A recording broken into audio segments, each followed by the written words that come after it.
Pakistan daily کے ساتھ کمرزمان بھٹی آپ کی خدمت میں حاضر ہے۔ لاہور میں بی ڈی ایم ہو رہی ہے اور Pakistan federation union of journalist کے الیکشن ہونے جا رہے ہیں۔ اس وقت شہزادہ ذوالفقار صاحب جو پی ایف یو جے کے پریزیڈنٹ ہے، سٹنگ پریزیڈنٹ، وہ ہمارے ساتھ موجود ہے۔ سر، کرائسس بھی آپ نے 2 سال آپ نے پوری تحریک چلائی صحافیوں کے حقوق کے لیے، آزادی صحافت، ان کے معاشی حقوق کے لیے۔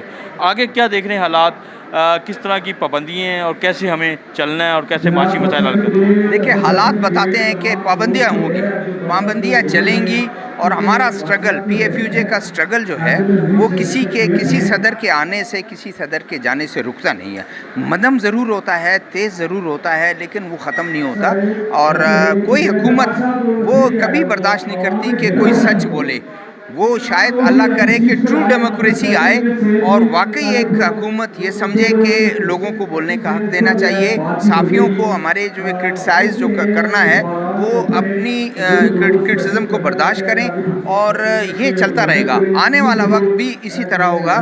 موجودہ حکومت، ہر حکومت شروع میں آتی ہے بہت اچھی ہوتی ہے۔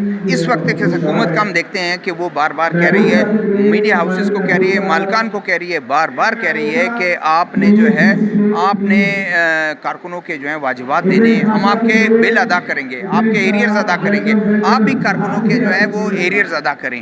اسی طرح جو پریس فریڈم ہے، آزادی صحافت ہے، اس پر بھی انہوں نے ابھی تک وہ جو اسلام آباد ہائی کورٹ نے جو فیصلہ دیا ہے اس کے خلاف اپیل انہوں نے ایف آئی اے نے گو کے اعلان کیا، انہوں نے ان کو منع کر دیا۔ تو ابھی تک یہ چیزیں اور